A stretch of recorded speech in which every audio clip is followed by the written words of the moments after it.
You wake up. For a split second, the world you were just inhabiting clings to the edge of your mind. It was vivid. It was strange.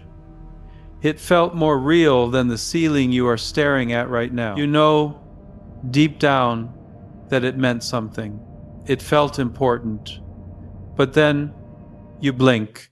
You shift your weight, and just like smoke in a strong wind, the whole thing dissolves. Within 60 seconds, it is nothing but a frustrating echo. You are left with this nagging sense of loss, a feeling that you have just missed a vital piece of information. But what if that feeling is actually right? What if every single night, your subconscious mind is drafting a secret message for you, a deeply personal memo about your life, your hidden fears, your suppressed hopes, and your actual potential? And what if the only reason you keep missing this message is simply because no one ever taught you how to listen? The truth is, our brains are biologically wired to delete our dreams. It is a survival mechanism. But this doesn't mean the data is lost forever. It just means we need a specific, tactical method to intercept the message before it vanishes. We are going to pull back the curtain on this nightly mystery. I am going to walk you through a specific journaling protocol that allows you to capture these fleeting signals, and then we are going to look at the psychological framework, specifically the work of Carl Jung, to decode what your subconscious is desperately trying to tell you. This isn't about crystal balls or vague superstitions.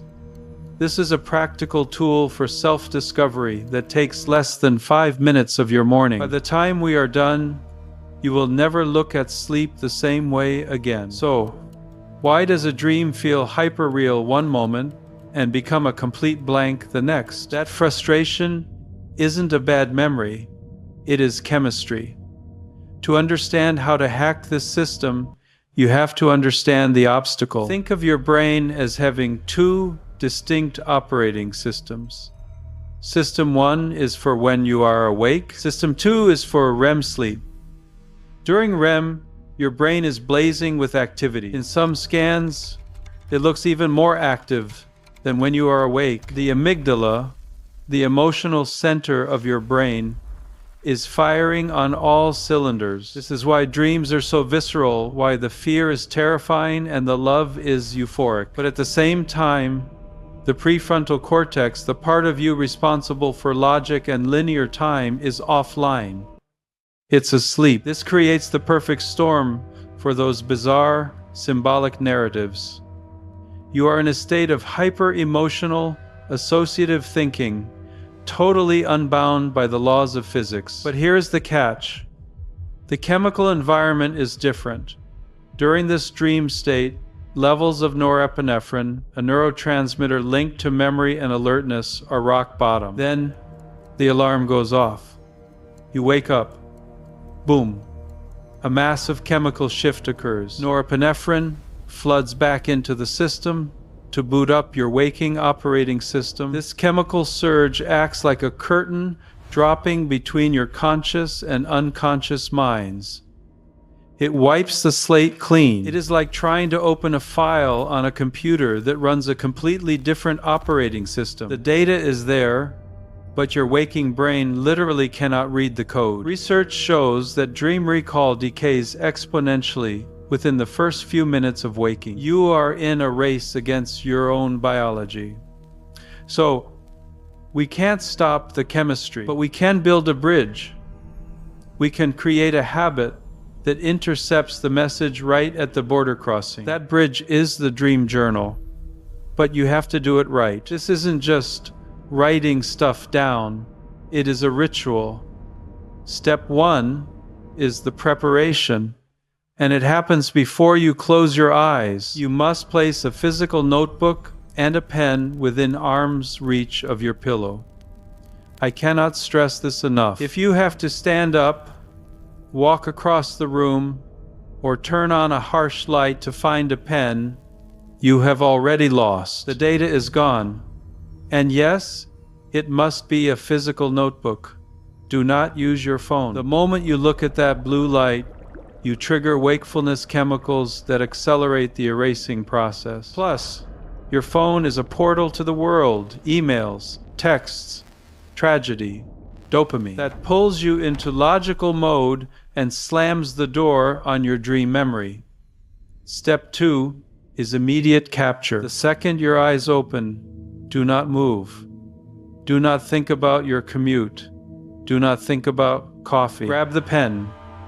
This is a brain dump. You are trying to catch smoke. Write down anything. A color, a face, a feeling, a single sentence of dialogue, even if it makes 0 sense. Do not worry about grammar. Do not worry about handwriting. Just get the raw data onto the paper. These fragments are the breadcrumbs you will use to trace your way back to the full story. Step 3 is the present tense technique. This is a psychological hack. Instead of writing, "I was walking in a forest," you write, "I am walking in a forest." Instead of "a dog appeared," write, "a dog appears." Why? Because writing in the past tense pushes the memory away. Writing in the present tense tricks your brain into reliving the simulation. It keeps the file open just a little bit longer. Step 4 is the detail scan. Once the core narrative is safe on the page, you stop and flesh it out. You scan the memory. What was the setting? Was it dark or light? Who was there? Strangers? Friends? Look for objects, a key, a book, a broken clock. Mundane objects often hold the heaviest symbolism. And most importantly, scan for emotion. How did you feel in the dream? Terror, bliss, confusion? And how did you feel the second you woke up? That emotional residue is often the most accurate compass we have. Step 5, give it a title and a date. The Endless Staircase.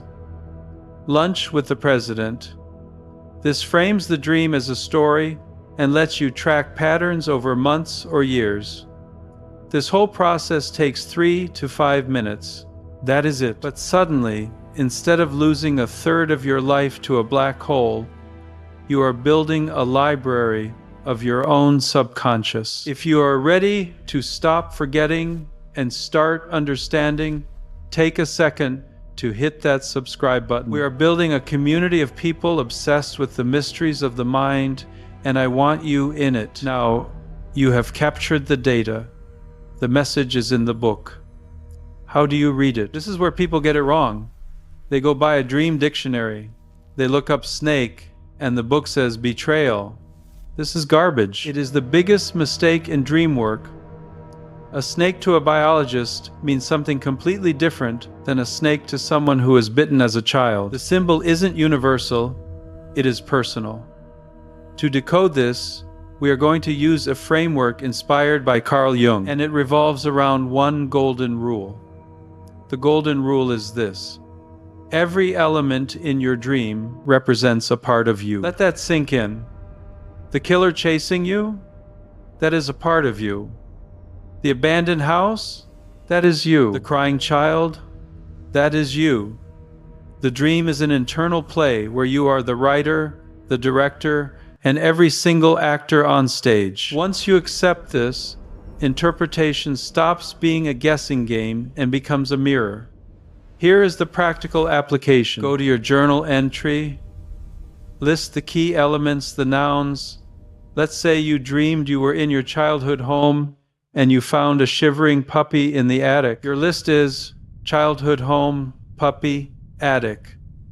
Now, perform a word association. Forget the dream for a second. What comes to your mind when you say childhood home? Maybe you write safety, the past, nostalgia. Now, puppy.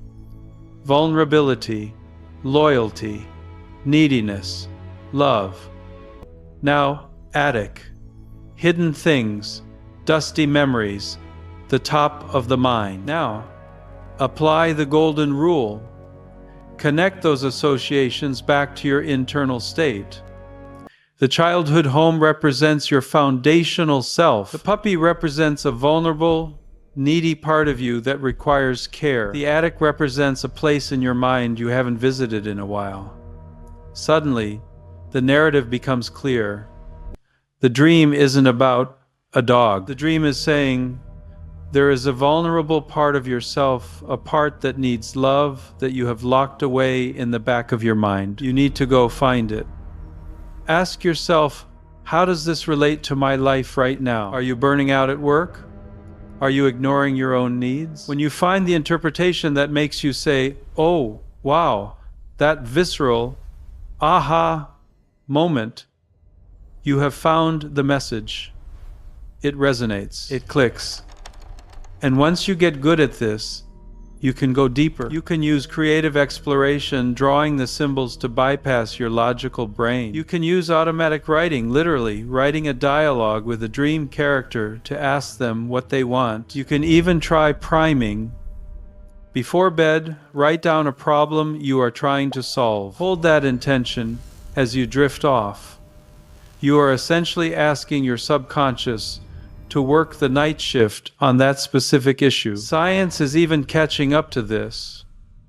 There is an emerging field called targeted dream incubation, or TDI. Researchers are finding that by playing specific audio cues while people are in the twilight zone of sleep, they can influence the content of dreams. In labs, they have successfully guided people to dream about specific topics, like trees, which led to measurable boosts in creativity the next morning. We are moving toward a future where we don't just watch our dreams, we interface with them. So here is the reality.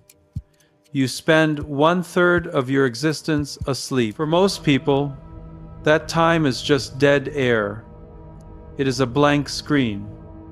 But it doesn't have to be. Your dreams are a nightly letter from the deepest, most honest part of who you are. You were just missing the translation guide. Now you have it. I have a challenge for you. Try this for 7 days. Just 1 week. Keep the notebook by the bed. Capture the data. Then come back to this video and tell me one symbol you found and what it actually meant to you. I want to see what is hiding in your dark. If you got value from this deep dive, make sure you are subscribed. Sweet dreams.